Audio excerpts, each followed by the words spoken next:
ምን እንዲሆን ተመሳሳይ እንዲሆን ማለት ነው። ያ ዲስታንስ ነው አይ የምንለው ማለት ነው። ይሄ ኮምፕሊኬትድ የሆነ ሼፕ ኦፍ ኮለኑን ወደ ዩኒፎርም ሬዲየስ ወዳለው ቲኒ ሰርኩላር ሪንግ መቀየር ማለት ነው አይ የምንለው ማለት ነው። አይ የምንለው ግን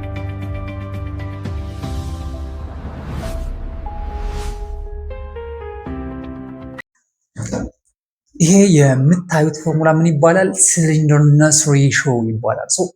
አንድን ኮለን ሾርት እና ሎንግ ለማለት በሲሊንደርነስ ሬሾ ተጠቅመን ነው የምንለየው። ካል ሲሊንደርነስ ሬሾ ሊሚት ሊኖረው ይገባል ማለት ነው። የሆነ ሊሚት አለው። ከዚህ በላይ ከሆነ ሲሊንደር ነው፣ ከዚህ በታች ከሆነ ሾርት ነው ማለት ይጠበቅብናል ማለት ነው። አኮርዲንግ ቱ ኢሮኮድ 2 ስትመለከቱት ገብታችሁ ማየት ትችላላችሁ ማለት ነው። ያ ሲሊንደርነስ ሬሾ የምንለው ላምዳ ኤል ኢፌክቲቭ በአይ ሌዛን ኦር ኢኳል ቱ ቲዮኒ ከሆነ ኮለናችን ምን እንለዋለን? ሾርት ኮለን ብለን እንጠራዋለን ማለት ነው። ኢፍ ይሄ ግሬተር ዛን ቲዮኒ ከሆነ የኮለነታችን ታይፕ ምን ይሆናል? ሲሊንደር ወይም ሎንግ ኮለን ብለን እንጠራዋለን ማለት ነው። ይሄንን ካወቅ ሊሚት አዘጋጀንለት፣ ሊሚት አገኘንለት። 20 ማለት የሲሊንደርነታችን ሊሚት ነው ማለት ነው። ይሄ 20 ግን ዝም ብሎ ራንደም የተመረጠ ቁጥር አይደለም። ኤክስፐሪመንታል ዳታ ተወስዶና ኡለር በክሊንግ ቲዮሪ ይባላል። አኮርዲንግ ቱ ኡለር በክሊንግ ቲዮሪ እና ይሄ ኤክስፐሪመንታል ዳታ ነው ይሄንን 20 የተባለ ቁጥር ሊሚት ያደረጉት ማለት ነው። እሱን ገብታችሁ ማንበብ ትችላላችሁ። ሞር እኔ ወደ ሃይላይት ነው የምሰጣችሁ ማለት ነው። ከዚህ በኋላ ምንድነው ኤል ኢፌክቲቭ ማለት ምን ማለት ነው የሚለውን ሌንግዝ ኢፌክቲቭ የማናውቀው ነገር አንድ ይሄንን ካወቅ ሊሚቱን ካወቅ ኤል ኢፌክቲቭ ምን ማለት ነው፣ አይ ማለት ወይም ሬዲየስ ኦፍ ጋይሬሽን ማለት ምን ማለት ነው የሚለውን ለማየት ሞክር።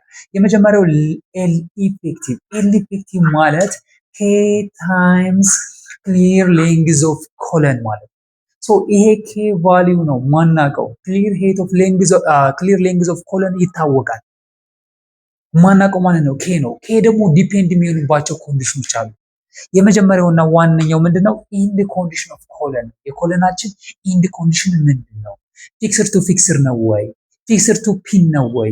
ፒን ቱ ፒን ነው ወይ? ፊክስድ ቱ ፍሪ ነው ወይ የሚለው ነገር ዲፔንድ በማድረግ የራሱ የሆነ ኬ ቫልዩዎች አሉት ማለት ነው። ክሊር ሄታችን ወይም ኤላችን ኤል ኢዝ ኢኳል ቱ 3 ሜትር ከሆነ እና የምንጠቀመው ፊክስድ ቱ ፊክስድ ከሆነ ያ ማለት ከታችን ከላይም የኮለናችን ሞመንትን ሮቴሽን የማይፈቅድ ከሆነ ፊክስድ ነው ማለት ነው። ፊክስድ ሆነ ማለት ነው። ቦዝ ኢንድ የማይንቀሳቀስ ነው፣ ሮቴሽን አይፈቅድም ማለት ነው። በዚህ ኬዝ ኬ ቫልዩአችን ስንት ነው? 0.7። ስለዚህ ኬ ኢዝ ኢኳል ቱ ስንት ሆነ ማለት ነው? 0.7 ሆነ። ፎር ዋት? ፊክስድ ቱ ፊክስድ ሲሆን ኤል ኢፌክቲቫችን ስንት ይሆናል ማለት ነው? 0.7 ሲባዛ በ3 ሜትር እንለዋለን። 3 ሜትር ማለት ሌንግዛችን ነው። ኬያችን ደግሞ ፊክስድ ቱ ፊክስድ ስለሆነ 0.7 ሆነ ማለት ነው። ኤል ኢፌክቲቫችን በዚህ ኬስ 0.7ን በ3 አባዝተን የምናገኘው ውጤት ይሆናል። ቀጣይ ራዲየስ ኦፍ ጋይሬሽን ማለት ደግሞ ምን ማለት ነው የሚለውን ላሳያችሁ። አሁን እንግዲህ ለመለየት አይደል ሾርት እና ሎንግ ኮለንን፣ አሁን ደግሞ ራዲየስ ኦፍ ጋይሬሽን ማለት ምን ማለት ነው የሚለውን ላሳያችሁ። ወይም አይ የምንለው ምን ማለት ነው በፎርሙላ ደረጃ እመጣለሁ። ይሄ ማለት ሞመንት ኦፍ ኢነርሺያ ኦቨር ኤ የሚል ፎርሙላ አለን። ራዲየስ ኦፍ ጋይሬሽን ማለት ይሄ ነው። ግን ራዲየስ ኦፍ ጋይሬሽን ማለት ምን ማለት ነው? እስኪ ከየት ነው ይሄንን ደርቤት ያደረግነው የሚለውን ለማየት እንሞክር። እዚህ ፎርሙላ ላይ እመጣለሁ። ይሄንን ላጥፈውና እንዴት እንደመጣ ላሳያችሁ። የአንድ ኮለን ሴክሽን አድርገን ስናየው ሳይዙ እንደዚህ አይነት ነው አይደለ? ይሄ ቢ ብንለው ይሄ ኤች ብንለው ኮለናችን ሴክሽናችን እንደዚህ ነው የሚሆነው። ይሄ ሬዲየስ ኦፍ ጋይሬሽን የምንለው ከሴንትሮይዱ ነው የሚነሳው፣ ከሴክሽኑ ሴንትሮይድ። የዚህ ሴንትሮይድ እዚህ ጋር ነው ብለን ብናይ ኢፍ ይሄ ኮለን ሬክታንግል ከሆነ በዚህ ዳይሬክሽን እያንዳንዱ ዳይሬክሽን ያለው ከሴንትሮይዱ የሚርቀው ኤሪያ ምንድን ነው? የተለያየ ነው ማለት ነው አይደል? የተለያየ ነው። ከዚህ ከሴንትሮይዱ ስለሆነ የሚለካው ያ ስቲፍነሱ የሚለካው ከዛኛው ከሴክሽኑ ሴንትሮይድ ስለሚሆን ማለት ነው። ከዚህ ሴንትሮይድ ወደ ተለያየ ዳይሬክሽን ስንሄድ ይሄ የሚገኝበትና ይሄ የሚገኝበት የተለያየ ነው። ይሄንን ሲምፕል ወደ አይ ወደሆነ ወደ ቲኒ ሌየር ወደሆነ ሪንግ መቀየር ነው። ዘ ሴም ሴክሽን ግን ዘ ሴም ዩኒፎርም የሆነ ርቀት እንዲኖራቸው አድርገን ወደ ቲኒ ሪንግ መቀየር ማለት ያ ማለት ምን ማለት ነው? የሴንትሮይዱ ብሆን እዚህ ሰርክል ላይ እንደዚህ አይነት ሰርክል ያለው ከዚህ ርቀት እያንዳንዱ ርቀት ምን እንዲሆን ተመሳሳይ እንዲሆን ማለት ነው። ያ ዲስታንስ ነው አይ የምንለው ማለት ነው። ይሄ ኮምፕሊኬትድ የሆነ ሼፕ ኦፍ ኮለኑን ወደ ዩኒፎርም ሬዲየስ ወዳለው ቲኒ ሰርኩላር ሪንግ መቀየር ማለት ነው አይ የምንለው ማለት ነው። አይ የምንለው ግን የዚህ ስቲፍነስ እና የዚህ ስቲፍነስ ተመሳሳይ ነው። ይህን የምናገኘውን ርቀት አቬሬጅ የሆነ አር ማውጣት ማለት ነው። ዘሴም ሬዲየስ ሆኖ እዛ ላይ ሰርኩሌት የሚያደርግ ወደዚህ ቀየር ነው ማለት ነው። ሰርኩሌት ለሚያደርግ ነገር ሪንግ እንዴት ነው ሙመንት ኦፍ ኢነርሺያን ደርቤት የምናደርገው? ሙመንት ኦፍ ኢነርሺያ ማለት ለዚህ ሙመንት ኦፍ ኢነርሺያ ማለት ኤሪያው የዚህ ኤሪያ ሲባዛ በአይ ስኩዌር የሚል ፎርሙላ አለን። አግኝታችሁኛል? አንድ ነገር አስቡ። የመጀመሪያ ሴክሽናችን ሬክታንጉላር ነው፣ ቢ ታይምስ ሄድ ነው። ይሄንን ዲፈረንሺየት የምናደርገው ፍሮም ሴንትሮይድ ነው። ከሴንትሮይዱ ተነስተን ከሴንትሮይዱ ደግሞ ወደዚህ ስንሄድ የተለያየ ምን አለን ማለት ነው። የተለያየ ርቀት ነው የሚኖረን። ይሄ የተለያየውን ርቀት ወደ ሲምፕል በማድረግ ወደ አቬሬጅ ወደ ሌንግዝ ወይም ርቀት ቀይረ ነው እሱን ወደ ሬዲየስ ቀይር ነው ማለት ነው። ይሄ ምንድነው? የዚህ አቬሬጅ የሆነ ምንድነው ማለት ነው ሰርክል ፈጠርንለት ማለት ነው። ይሄ አይ የምንለው ከሴንትሮይዱ ወደዚህ ዘሴም ርቀት አደረግነው። ይሄ የተለያየ ርቀት ነበር። አሁን ዘሴም ርቀት አድርገን የዚህን ኮምፓቲብል የሆነ ዘሴም ወደ ሌላ ሴክሽን ወደ ሲምፕል ሴክሽን ቀይረን ዘሴም ስቲፍነስ እንዲኖረው አደረግን። ያ አይ ማለት ከዚህ እስከዚህ ያለው ምንድነው ማለት ነው ርቀት አይ ብለን እንጠራዋለን ማለት ነው። የዚህ ሰርኩላር ወይም ቲኒ ሪንግ ሙመንት ኦፍ ኢነርሺያው ምንድነው? ስቲፍነሱ ለቤንዲንግ እንዳይጋለጥ ምንድነው ሙመንት ኦፍ ኢነርሺያውን ትልቅ ማድረግ ነው። ከዚህ በፊት ቪዲዮ ሰርቻለሁ፣ እሱ ማየት ትችላላችሁ። እሱ ሙመንት ኦፍ ኢነርሺያ ማለት ኤሪያ ታይምስ አይ ስኩዌር ሙመንት ኦፍ ወይም ራዲየስ ኦፍ ጋይሬሽን ስኩዌር ማለት ነው። ከዚህኛው ኬዝ አይ ስኩዌር ማለት ምን መጣ ማለት ነው? ሙመንት ኦፍ ኢነርሺያ ሲካፈል ኤሪያ ማለት ነው። አይ ስንት ሆነ ማለት ነው? ስኩዌር ሩት ኦፍ አይ ኦቨር ኤሪያ መጣለን ማለት ነው። አግኝታችሁኛል? ስለዚህ ይህንን ቃል እስኪ እዚች ቃል መሳል ሞክርና ትንሽ ስለጠበበኝ ነው። ስለዚህ አይ ወይም ሬዲየስ ኦፍ ጋይሬሽን ማለት ምን ሆነ ማለት ነው? ስኩዌር ሩት ኦፍ ሞመንት ኦፍ ኢነርሺያ ኦቨር ማን ሆነ ማለት ነው? ኤሪያ ሆነ ማለት ነው። ስለዚህ ይሄ ራዲየስ ኦፍ ጋይሬሽን ማለት ምንድነው? የስኩዌራችን ኮለን ወይም ሬክታንጉላር ሴክሽናችንን ወደ ሲምፕል ወደ ኮምፕሊኬትድ ወደ ሲምፕል የሆነ ሪንግ ስትራክቸር ቀይር ነው ማለት ነው። ሰርኩላር ወደ የሆነ ስትራክቸር ከሴንትሮይዱ ተመሳሳይ ርቀት ላይ እንዲገኝ ያደረግነው ማለት ነው። ስለዚህ ስፕሪድ ያደረግነው ማለት ነው። ኤሪያው በምን ያክል ነው ስፕሪድ የሚሆነው? የዚህ ተመሳሳይ በሪንግ ሆኖ ሬክታንግል ሆኖ የነበረው ኮለን በሪንግ ሆኖ ምን ያክል ሴክሽን ተመሳሳይ ሴክሽን ሆኖ ወደ ሪንግ ቀይር ነው ማለት ነው። ሞመንት ኦፍ ጋይሬሽን ማለት እሱ ነው። ሞመንት ኦፍ ኢነርሺያው ኦቨር ኤሪያ ብለን አመጣ ነው። ለሬክታንጉላር ሴክሽን ደግሞ አይ ማለት ምን ማለት ነው? ቢ ኤች ኪዩብ ኦቨር 12 ነው። ኤሪያ ደግሞ ለሬክታንጉላር ሴክሽን ደግሞ ምንድነው? ኤሪያው ቢ ታይምስ ኤች ነው ማለት ነው። ሞመንት ኦፍ ጋይሬሽን ምን ይሆናል ማለት ነው? ስኩዌር ሩት ኦፍ ኤ ማለት በዚህ እንተካዋለን ቢ ኤች ኪዩብ ኦቨር 12 እናደርግና ከዛ ኦቨር ቢ ኤች ነው የምናደርገው ሲባዛ በቢ ኤች ይሆናል ማለት ነው። አንዱ ይሄን ያጠፋል፣ አንዱ ይሄን ያጠፋል። ራዲየስ ኦፍ ጋይሬሽን ምን ይሆናል ማለት ነው?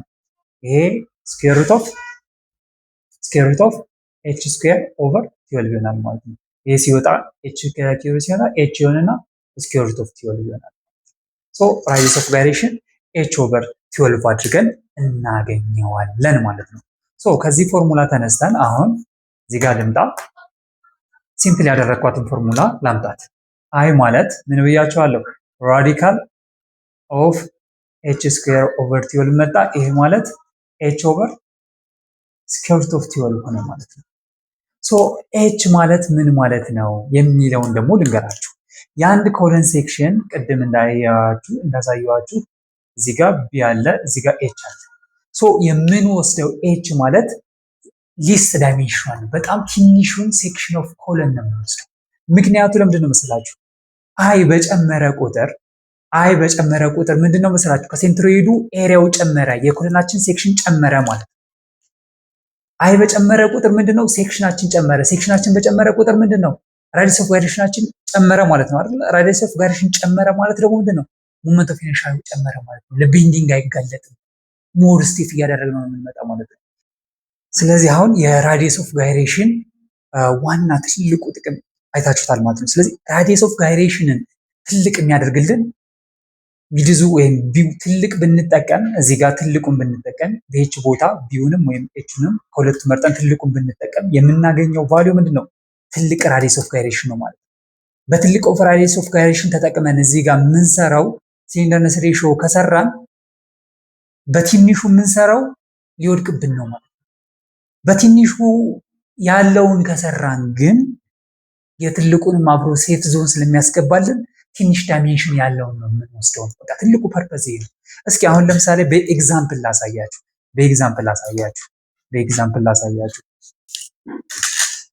ያን የኮለናችን ሴክሽን እንደምታዩት እንደዚህ ቢሆን ይሄ 300 በ400 ቢሆን የኮለናችን ዳይሜንሽን ኤምኤም ነው። ኤምኤም ቢሆን አያችንን ስንወስድ አይ ኢዝ ኢኳል ቱ ኤች ኦቨር ራዲካል 12 ነው አይደል? ስለዚህ የመጀመሪያው ኬዝ ምንድነው? በ300 ልውሰድ። በትንሹ 300 ሲካፈል ራዲካል 12 ስናደርገው ይሄን ስናካፍለው ስንት ይመጣል? ወደ 86.6 ኤምኤም ይመጣል ማለት ነው። በሁለተኛው ደግሞ በ400 እንስራው። በ400 ስንሰራ ደግሞ 400 ሲካፈል ለራዲካል 12 ስናደርገው በዚህ ኬዝ ደግሞ ስንት ይመጣል? 115.5 ኤምኤም ይመጣል ማለት ነው። ሁለቱን ያቸው አንደኛው 86.6 ኤምኤም ነው፣ አንደኛው ደግሞ 115። ራዲየስ ኦፍ ጋይሬሽን ምን ማለት ነው? የዚህ ከሴንትሮይዱ ወደ ቲን የሆነ ሪንግ ሲቀየር ያለው ሬዲየስ ማለት ነው።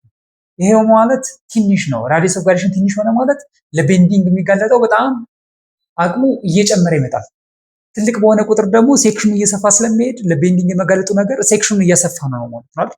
ለቤንዲንግ አይጋለጥም ማለት ነው። ሶ ትንሹን ተጠቅመን ቤንድ ዲዛይን ብናደርግ ነው የሚሻለው ወይስ ትልቁ ተጠቅመን ዲዛይን ብናደርግ ነው? ትልቁማ ከተጠቀም ይሄኛውን ትንሹን ኮንሲደር አያደርግም ማለት ነው። ስለዚህ በትንሹ በኩል ቤንድ ያደርጋል ማለት ነው። ትንሹን ከተጠቀምን ግን ትልቁንም ኮንሲደር ስለምናደርግ ሴፍ ይሆናል ማለት ነው። በአጭር አማርኛ ልንገራችሁ። እዚህ ጋር ሲሊንደርነስ ሬሽዮን ስንሰራ ኤል ኢፌክቲቭ ሲካፈል ለሬዲየስ ኦፍ ጋይሬሽን ነው። ሬዲየስ ኦፍ ጋይሬሽን ማለት እነዚህ ቁጥሮች ማለት እነዚህ ቁጥሮች ይሄ ሬዲየስ ኦፍ ጋይሬሽን ትንሽ በሆነ ቁጥር የሆነ ቁጥር ሲካፈል ለትንሽ ቁጥር ምንድነው እየሆነ የሚመጣው? ትልቅ እየሆነ አይደል የሚመጣው። ስለዚህ ሎንግ ኮለን እንዲሆን ያስገድደንና በሎንግ ኮለን ወይም በሲሊንደር ኮለን ዲዛይን እናደርገዋለን ማለት ኢፍ ትልቁን ተጠቅመን ቢሆንና የመጣው ነገር ከ20 ቢያንስብን ሎንግ ኮለን ሆኖ ግን እንደ ሾርት አድርገን ምን እያደረግን ነው? ኮንሲደር እያደረግን ነው ማለት። በዚህ ኬዝ ምን ይሆናል ማለት ነው? ዲዛይናችን ኢምፕሮፐር ይሆናል ማለት ነው። ሶ ሁልጊዜም ስትወስዱ ሊስት ዳይሜንሽን ኦፍ ኮለን ነው የምትወስዱ። 300 400 ከሆነ 300 ይወሰዳል። ይሄኛው 400 200 ከሆነ ምን ይሆናል ማለት ነው? 200ን ትወስዳላችሁ ማለት ነው። ሶ በክሪቲካል ሴክሽኑ ሊስት ዳይሜንሽን ቤንድ ሊያደርግ የሚችለው በሊስት ዳይሜንሽን ስለሚሆን ያንን ዳይሜንሽን እንደ ሄድ ተጠቅማችሁ ሬዲየስ ኦፍ ጋይሬሽን ታገኛላችሁ። ኤል ኢፌክቲቭን ቅድም አሳይቻችኋለሁ። ከዛ ሁለቱን አካፍላችሁ ከዛ በኋላ ላምዳችን ወይም ሲሊንደርነስ ሬሽዮ ትልቅ ነው ወይስ ትንሽ ነው የሚለው መለየት ቻላችሁ ማለት ነው። ከዛ በኋላ ስለ በክሊንግ እናወራለን።